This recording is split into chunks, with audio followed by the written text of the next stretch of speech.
Shalom. First of all, I'd like to say all praises Yahweh Ba'ashem Yahweh Shai. Double honors unto the elders and honors unto the brothers out there doing the work in the four corners in sincerity and truth. My name is Amav Kwan from London, GMS London camp. This is another video for GMS Back to Basics. A lot of people who obviously would hear about GMS and various Israelite groups around the world, you know, they have questions in their mind, and basically I've got some scriptures which I'd like to go through to sort of aid them in the growth, you know, when you first come into this thing.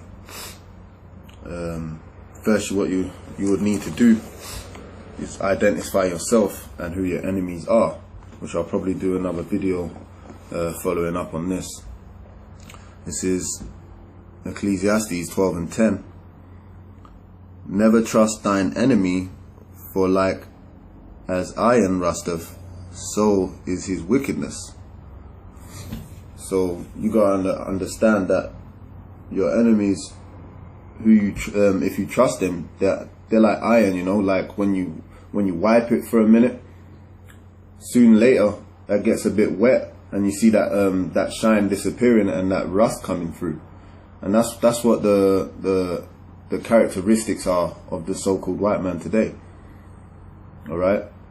And it goes further than that. It also goes on to these other nations as well, because these other nations, they're basically our enemies, but mainly the so-called white man. I'm gonna go to Psalms 83,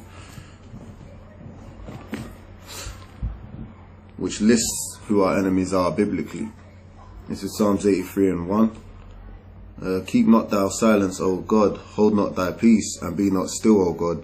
For lo, thine enemies make a tumult, which is a speaking. Tumult means speaking. And they that hate thee have lifted up the head.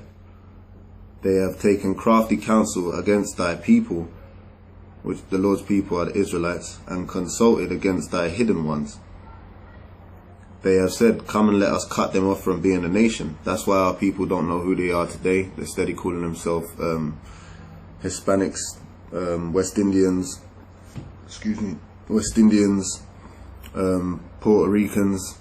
You know, that's not our biblical nationality. Our biblical nationality are Israelites. Those are different terms which were placed on those people when they were taken there in captivity. Otherwise colonized. Just slave terms. I'll read on. It says, they have said, come and let us cut them off from being a nation, that the name of Israel may be no more in remembrance. And that's what they did, because our people don't call themselves Israelites today. They call them whatever they want to say. They call themselves human beings. There's a lot of things they call themselves. For they have consulted together with one consent. Right, so all the nations came together to take us down from being a people. They are confederate against thee, the tabernacles of Edom, which is a so-called white man, and the Ishmaelites, which are the Arabs, and Moab, the so-called Chinese, and the Hagarenes, Gobal and Ammon, which Ammon is the so-called Japanese, and Amalek, which is the head of the so-called white man, which is the so-called Jewish people today, because they stole our identity and basically ran with it, man. You know, the Philistines with the inhabitants of Tyre, which is the so-called Africans. Okay, so that's the list in Psalms 83 of who our enemies are. Now we're going to look at what our enemies did to become our enemies.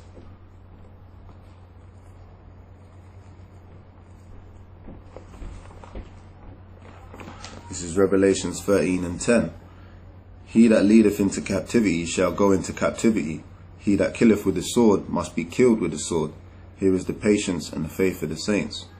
Right, so judgment and justice has to happen for what they did. And what did they do as our enemies? They put us in slavery. Right? They put us in various parts around the world and made us work with hard labor. also known as the transatlantic slave trade. Now we're going to look at who made them do it.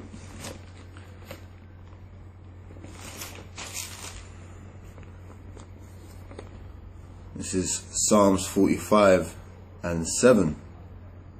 I form the light and create darkness. I make peace and create evil. I, the Lord, do all these things. So slavery was an evil time. And who created that evil time? The Most High, whose name is Yahweh. And his son's name is Yahweh Shai. So you got to ask yourself, why did the Most High make us go through all that tribulation and go into slavery? Now I'll move on to Deuteronomy 28:15.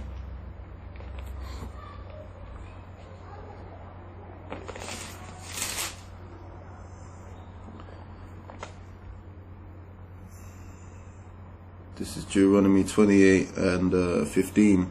But it shall come to pass, if thou wilt not hearken unto the voice of the Lord thy God, to observe to do all his commandments and his statutes, which I command thee this day, that all these curses shall come upon thee and overtake thee. So we were supposed to keep the law, statutes and commandments which were given to our forefathers, right? And we didn't. So what happened was, the list of curses in Deuteronomy 28, which the main one I want to speak about is in the verse 68. And the Lord shall bring thee into Egypt again with ships, which the word Egypt there means bondage. Now our people went into bondage with ships. Again, the transatlantic slave trade.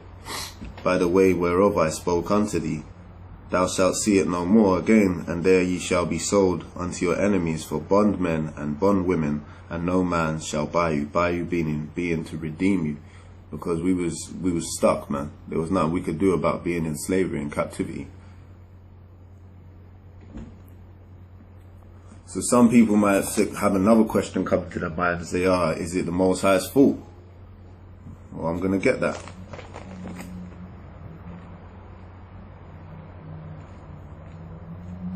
You got some atheists, you know.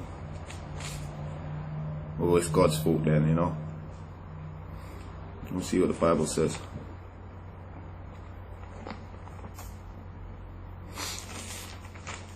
This is Romans 9:14. What shall we say then? Is there unrighteousness with God? God forbid. For he saith to Moses, I will have mercy on whom I will have mercy, and I will have compassion on whom I will have compassion. Right? Because obviously the law was given through Moses down unto our foreparents, and ever since the laws were given out, man, people were going off, you know. And basically what happened was, we would get punished as a nation, and then the Most High would have mercy on us. But then we kept sinning so much that the Lord said, look, man, I'm going to do away with you people. You people are going to go into hardcore slavery.